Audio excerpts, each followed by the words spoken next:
دل خیرآبادی یا ان جیسے شاعروں کا خلاف کیوں؟ تو پہلی بات تو یہ سمجھنا چاہیے میرا ان سے کوئی پرسنل نہ ہی تو وہ میرے کزن ہیں اور نہ ہی تو میرے خاندان کے کوئی فرد ہیں جن سے میرا کوئی پلاٹنگ کا جھگڑا ہو۔ دوسری بات یہ نہ ہی تو وہ میں ان کے فیلڈ میں ہوں، جیسے ایک بزنس مین دوسرے بزنس مین سے اپنے جو ہے بزنس ریس میں جو ہے جھگڑا کرتا ہے اور اس سے اختلاف رکھتا ہے، تو نہ ہی تو میرا اس کا کوئی معاملہ ہے، یعنی کہ کوئی ایسا معاملات ہے ہی نہیں جس سے میں جھگڑا کروں۔ صرف معاملہ یہ ہے کہ ان جیسے شعراء کے جو سائیڈ ایفیکٹس ہیں اور جو نقصانات ہیں وہ پوری قوم پر چھا رہی ہے، اور شاید یہی بات میں پوائنٹ آؤٹ کرنا چاہتا ہوں جو آپ کو اختلاف لگتا ہے اور آپ کو مخالفت لگتی ہے۔ تو پہلی بات تو یہ ہے کہ یہ دینی جلسوں میں اور جو اصلاحی پروگرام اور اسی طرح فلاحی پروگرام، اسی طرح معاشرتی پروگرام اور اصلاح اللسان اور دینی جلسے اور دینی جو پروگرام ہوتے ہیں ان میں ان کا کیا کردار ہے اور یہ وہاں کیا کرتے ہیں، آپ یقین مانو کہ ان کے جو جلسے ہوتے ہیں اور جہاں یہ نعت پڑھتے ہیں، یہ نعت نہیں، یہ آرکیسٹرا پیش کرتے ہیں۔ بظاہر تو یہ لگتا ہے کہ یہ خوب نعت پڑھ رہے ہیں، لیکن ان کی حیت، ایٹماسفیئر، باڈی لینگویج اور ان کا جو طریقہ رہتا ہے، جو سسٹم اور ایکو سسٹم رہتا ہے، آپ یہ دیکھو گے کہ یہ نعت نہیں پڑھ رہے ہیں، ان کو نبی کی تعریف سے کوئی لینا دینا نہیں ہے، یہ صرف پروگرام میں اپنی جو ہے پرفارمنس دے رہے ہیں۔ واہ، پھر وہی آواز نکلتی ہے کہ کیا بات ہے، کیا پرفارمنس آپ نے پیش کیا۔ تو بھائی یہ آپ نے جو آرکیسٹرا والا حرکت کیا ہے اور آرکیسٹرا والی جو ہے آپ نے پروگرام دیا ہے، یہ کس حد تک جسٹیفائی ہے؟ اب یہاں پہ کچھ لوگ یہ پروپیگنڈا کریں گے کہ یہ دینی جلسوں کو آرکیسٹرا کر رہا ہے، تو ایسی بات نہیں ہے۔ میں ان تمام لوگوں سے یہ کہنا چاہ رہا ہوں کہ الحمدللہ آج بھی علماء کی تعداد اور دینی جلسوں میں اس چیز کو ملحوظ رکھا جاتا ہے کہ دین پر ہی بات ہو اور دین کے متعلق سے ہو اور شرعی احکام کے متعلق سے، اور اس سے کوئی فائدہ ہو۔ ورنہ آج کل میں دیکھ رہا ہوں خصوصاً ہمارے دیار میں کہ جلسہ صرف نام رکھ دیا، کون کروانے والا نہیں کروانے اس کی کوئی حیثیت نہیں۔ ایک مدعا یہ رہتا ہے کہ جلسہ کروا دینا ہے، ایک دو نعت خواہ کو بلا دینا ہے، اور یہی جو نعت خواہ ہوتے ہیں یہ جلسے کو آرکیسٹرے میں تبدیل کر دیتے ہیں۔ اور آپ کو پتا ہے کہ یہ جو دینی جلسے ہوتے ہیں یہ کیوں قائم کیے جاتے ہیں؟ مان لیجئے کہ اگر جو ہے کوئی دستار بندی کا جلسہ ہے تو وہاں پہ صرف حفاظ کرام کی حوصلہ افزائی اور قرآن مجید کی فضیلت، قرآن کیوں ضروری ہے، قرآن کی حفاظت کیوں ضروری ہے، ان مدوں پہ بات ہونے کے لیے اس پروگرام کا انعقاد ہوتا ہے،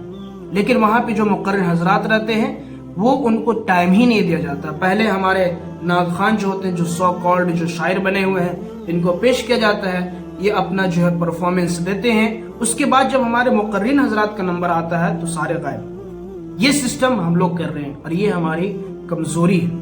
اور یہی وجہ ہے کہ آج کل کے جو دینی جلسے ہوتے ہیں ان کا معیار بالکل گر چکا ہے۔ ہو سکتا ہے کہ آپ کو اس بات سے تکلیف ہو، آپ ایگری کرو یا نہ کرو، یہی حقیقت ہے۔ آج ہماری جو بات ہے اور جو میں پوائنٹ آؤٹ کرنا چاہتا ہوں وہ یہ کہ ہم نے جو جلسہ کیا یا ہمارا جو دینی جلسہ ہے، اس سے ہم نے کیا فائدہ پہنچایا اور اس سے ہم جو کیا میسج ہم نے کنوے کیا،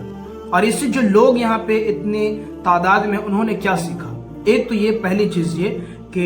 یہاں پہ یاد رہے کہ میں کسی کی مخالفت نہیں کر رہا ہوں، بلکہ آج بھی ایسے جلسے اور پروگرام ہوتے ہیں، لیکن آج کل میں دیکھ رہا ہوں خصوصاً جو ہے اپنے علاقے میں کہ اس جیسے جلسوں کو بہت ہی زیادہ پرموٹ کیا جا رہا ہے، اور شاعر اسلام تو شاعر ہند، شاعر فلاں فلاں، تو پوری دنیا کے شاعر، استغفر اللہ پڑھیے، پوری دنیا کے شاعر جن کو نعت پڑھنا بھی نہیں آتا ہے وہ پوری دنیا کے شاعر بن گئے۔ تو خیر میں یہ کہنا چاہتا ہوں کہ یہ جو پروگرام ہوتے ہیں ان میں اگر فائدہ ہے، اگر آپ کو نقصان سے زیادہ فائدہ ہے تو پھر ٹھیک ہے، ورنہ اگر ہمارے پروگراموں میں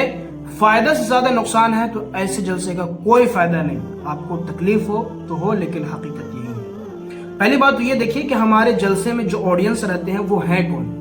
اور وہ ان کو کیا ریکوائرمنٹ ہے، ان کو اصلاحی معاشرہ اور اصلاح میں جو معاشرے کے لیے بہتری ہو اس پہ بات کرنے کی ضرورت ہے۔ جب اتنا مجمع ہوتا ہے تو ہمیں اس پہ کنٹرول کرنا چاہیے اور اس کو پوائنٹ آؤٹ کرنا چاہیے اور اسی میسج کو پیش کرنا چاہیے۔ یہاں پہ جلسوں میں آدھے سے زیادہ ہمارے شاعر حضرات ٹائم لے لیتے ہیں، جن کو نہ تو پڑھنا آتا ہے، بس وہ گلا پھاڑ رہے ہوتے ہیں۔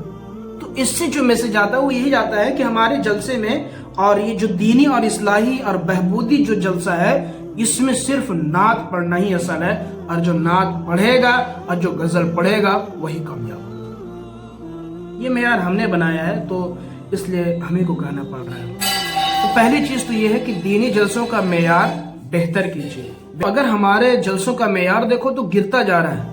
اگر ان جیسے شعراء کو بلانے سے ہمارے معاشرے کو فائدہ پہنچ رہا تو مجھے ایک مثال دے دو۔ آج ہمارے معاشرے میں جو کچھ بھی بچی کھچی پونجی ہے وہ یہ لوگ بگاڑ رہے ہیں۔ ہم نے اگر حقیقت سے منہ موڑو گے تو یہ ہمارے لیے جو ہے ناکامی کی بات ہوگی۔ آج جو معیار ہے وہ ہم سب کو پتا ہے، اس لیے جو دینی جلسے ہوتے ہیں خصوصاً میں لوگوں سے التجا کرتا ہوں اور دعا کرتا ہوں کہ یا اللہ یہ لوگوں کو سمجھنے کے لیے توفیق دے، ان جیسے شعراء کو ہرگز نہ بلائیں